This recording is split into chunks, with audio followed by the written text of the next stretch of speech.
안녕하십니까. 공기업 준비생들을 위한 유튜브 채널 화공튜브입니다. 구독과 좋아요 부탁드립니다. 이번 영상은 단위 조작 마지막 영상으로 추출, 흡수, 건조 등 나머지 내용들에 대해 전달해 드리려고 합니다. 끝까지 시청하시고 단위 조작 파트 잘 마무리하시기 바랍니다. 그럼 영상 바로 시작하겠습니다. 첫 번째는 추출에 대한 내용입니다.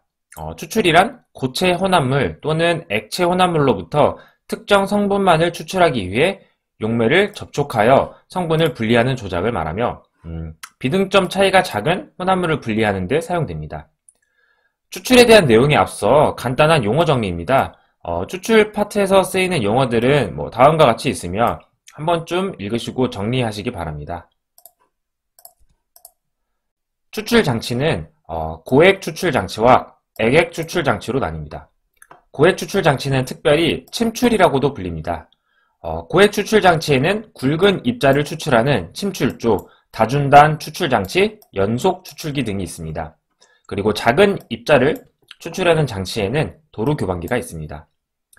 액액 추출 장치는 연속식 추출 장치와 회분식 추출 장치가 있으며 연속식 추출 장치 종류로는 혼합 진강기, 분무탑, 충전탑, 그리고 다공판탑 등이 있습니다. 각 추출 장치에서 어떤 방식으로 하는지 그리고 추출의 종류는 어떤 것들이 있는지 암기하시기 바랍니다. 다음은 추출의 계산입니다. 고액 추출의 계산에는 추제비라는 개념이 나옵니다. 추제비 알파는 분리된 추제의 양을 남은 추제의 양으로 나누어 구할 수 있습니다. 또한 추잔율이란 n회 추출 후 남은 추료 속 남은 추질의 양을 원래의 추료 속 추질의 양으로 나눈 값입니다. 또한 추출률이란 1- 추잔율로 구할 수 있습니다. 향류 다단 추출과 병류 다단 추출의 경우 추잔율을 구하는 공식이 다른데 향류 다단 추출의 경우 추잔율을 구하는 공식이 다음과 같으며 병류 다단의 경우는 다음과 같습니다. 보통 시험에는 향류 다단 추출 추잔율을 구하는 문제가 출제되니 이 식은 한 번쯤 암기해 주시기 바랍니다. 액액 추출 계산의 경우 선택도라는 개념이 나옵니다. 선택도 베타는 추질에 대한 분배 계수를 원용매에 대한 분배 계수로 나눈 값으로 선택도가 클수록 분리 효과가 좋다고 할 수 있습니다. 추가적으로 시험에 자주 출제되는 문제로 추제의 조건 고르는 문제가 나옵니다. 추제의 조건으로는 첫 번째, 선택도가 커야 하며 두 번째, 회수가 용이하다, 세 번째, 값이 싸고 화학적으로 안정해야 하며 네 번째는 끓는 점 및 응고점이 낮아야 합니다. 다섯 번째, 부식성이 낮고 마지막 여섯 번째로는 추질, 추제의 비중차가 클수록 좋다는 성질이 있습니다. 이 추제의 조건 시험에 자주 출제되니 꼭 암기해 주시기 바랍니다. 다음으로는 물질 전달입니다. 같은 상이나 다른 상 사이의 경계면에서 물질이 서로 이동하는 현상을 말합니다. 물질 전달에서는 기상 내 물질 전달 속도를 구하는 식으로 다음과 같은 식을 이용합니다. 또한 확산에서는 픽스로우 식을 이용해 값을 구할 수 있습니다. 이때 확산 계수 dg는 온도의 1.5승에 비례하며 압력에 반비례한다는 거 참고하시기 바랍니다. 다음으로는 흡수입니다. 흡수란 혼합 기체 중에서 한 성분을 액에 흡수시켜 분리하는 조작을 말합니다. 흡수 장치에는 대표적으로 기포탑, 액저탑, 그리고 충전탑이 있습니다. 먼저 기포탑은 밑으로부터 기체를 공급해 강화하는 액과 향류 접촉하여 작용하는 방법입니다. 장점으로는 접촉 면적이 커서 흡수 효율이 좋다는 장점이 있으며 단점으로는 압력 손실이 크다는 단점이 있습니다. 다음으로는 액저탑입니다. 액저탑은 상승하는 기류 중에 액을 분사, 강화하여 흡수하는 장치로 구조가 간단하고 압력 손실이 작다는 장점이 있으며 탑돌이 현상이 발생한다는 단점 또한 가지고 있습니다. 마지막으로 충전탑은 충전 물질을 채워 접촉 면적을 향상시킨 장치로 압력 손실이 적고 가스 유량 변동에 대해 비교적 안정적이라는 장점을 가지고 있습니다. 단점으로는 고형물을 함유한 가스의 경우 막힘을 유발할 수 있다는 단점을 가지고 있습니다. 추가적으로 2, 3년 전에 자주 출제됐던 문제로 흡수 속도를 증가하는 방법에 대해 물어본 문제가 있었습니다. 첫 번째는 액체 물질 전달 계수, 그리고 기체 물질 전달 계수가 클수록 흡수 속도는 증가합니다. 또한 접촉면이 클수록, 접촉 시간이 길수록, 마지막 농도차, 분압차가 클수록 흡수 속도가 증가한다는 방법이 있으니 이것 또한 참고하시기 바랍니다. 다음으로는 충전탑에 사용되는 충전물에 대한 내용입니다. 충전물의 종류로는 다음과 같은 것들이 있으니 한 번쯤 참고하시기 바랍니다. 시험에 자주 출제되는 문제는 바로 충전물의 조건에 대해 물어보는 문제입니다. 충전물의 조건으로는 자유부피 또는 공급률이 크다. 두 번째, 비표면적이 커야 하며, 세 번째, 가볍고, 네 번째로는 기계적 강도가 커야 됩니다. 다섯 번째는 화학적으로 안정돼야 하며, 여섯 번째, 액과 가스의 분포가 균일해야 됩니다.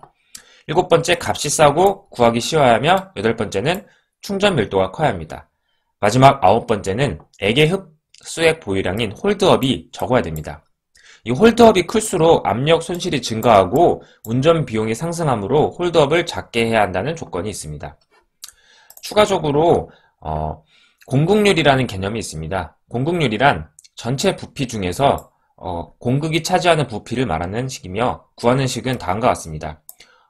화공기사 문제에서 공극률 그리고 유효 속도를 주고서 평균 속도를 구하는 문제가 한번 출제된 적이 있습니다. 이 식도 한번 좀 참고하시기 바랍니다. 다음은 충전탑에서 발생하는 현상입니다. 첫 번째로는 편류입니다. 편류란 액이 골고루 흐르지 않고 한 곳으로만 흐르는 현상을 말합니다. 이를 방지하는 방법으로는 첫 번째, 충전물을 불규칙 충전한다. 두 번째, 탑 지름을 충전물 지름의 8배에서 10배 정도로 설계를 한다. 세 번째, 5에서 10m 간격마다 액체 재분배기를 설치하는 방법이 있습니다. 추가적으로 충전물과 탑 지름의 비에 따라 다음과 같이 액이 흐르니 한번 참고해 주시기 바랍니다. 다음으로는 범람점입니다. 기체의 속도가 너무 커서 액체가 거의 흐르지 않고 넘치는 점을 말합니다. 추가적으로 등 이론단 높이라는 개념이 나옵니다. 이는 이론단 한 단과 동등한 효과를 주는 탑의 높이를 말하며 그 값이 작을수록 성능이 좋습니다. 다음으로는 네 번째 건조입니다. 건조란 고체 물질에 함유되어 있는 수분을 가열해 기화시켜 제거하는 조작을 말합니다. 건조에서는 함수율이라는 개념이 나옵니다. 함수율에는 건조 기체를 기준으로 한 건량 기준 함수율과 수분 고체를 기준으로 한 습량 기준 함수율이 있습니다. 각각의 함수율 구하는 식은 다음과 같습니다. 또한 평형 함수율이란 물질을 일정한 온도와 습도의 공기 중에 두었을 때 함수율이 내려가면 평형 상태에 도달해 더 이상 건조가 되지 않을 때의 함수율을 말합니다. 또한 추가적으로 자유함수율이란 건조에 의해 제거될 수 있는 재료의 함수율로 전체 함수율에서 평형 함수율을 빼 구할 수 있습니다. 건조 부분에서 자주 출제되는 문제로는 바로 건조 특성 곡선 문제입니다. 건조 특성 곡선이란 고체를 일정한 조건 하에 건조할 때 함수율과 건조 속도와의 관계를 나타낸 곡선을 말합니다.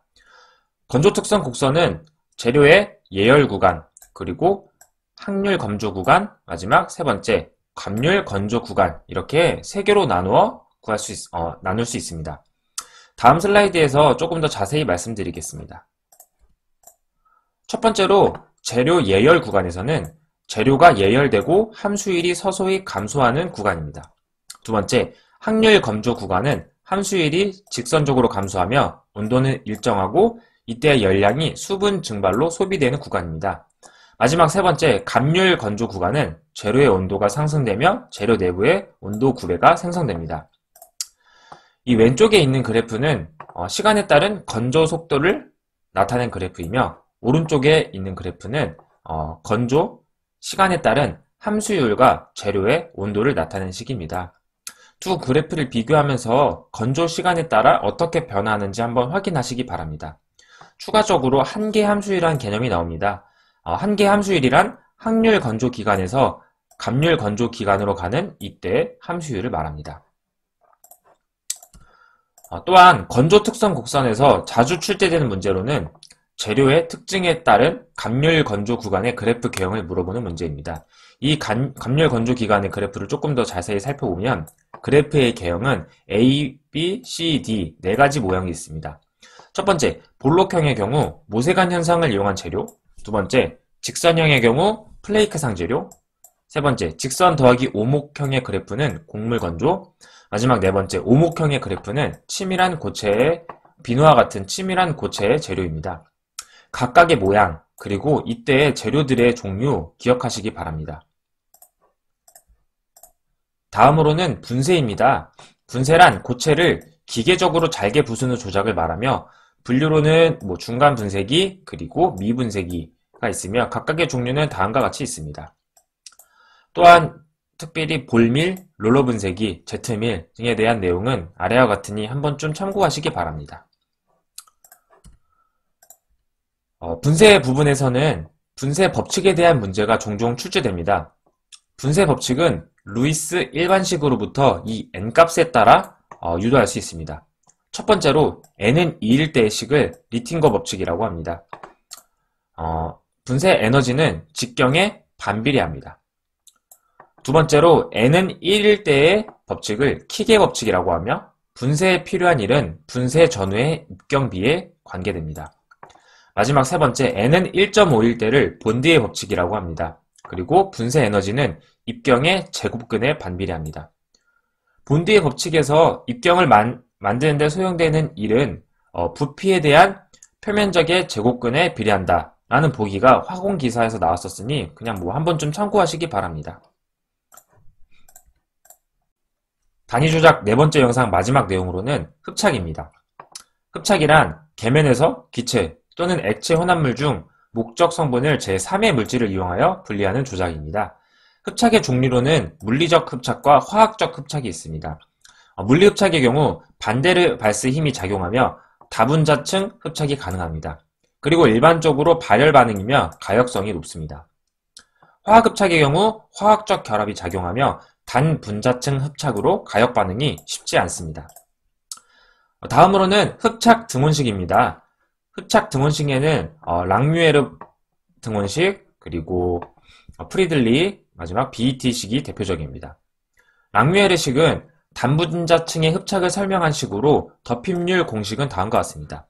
이때 랑뮤에르식의 가정이 중요한데 랑뮤에르식의 가정은 단분자층 흡착이며 흡착된 물체 사이에 상호작용은 존재하지 않습니다. 그리고 평형 상태에서는 흡착 속도와 탈착 속도가 같다는 가정이 있으니 이 또한 참고하시기 바랍니다. 다음으로는 프리들리 식입니다. 흡착제의 무게당 흡착된 용질의 질량을 나타낸 식으로 식은 다음과 같습니다. 각각의 인자들이 뜻하는 게 무엇인지 아시고 이때 대입을 해서 그 식을 구할 수 있도록 학습하시기 바랍니다. 세 번째 BET식은 다분자 흡착을 고려한 식으로 식은 다음과 같고 크게 쓰이진 않습니다.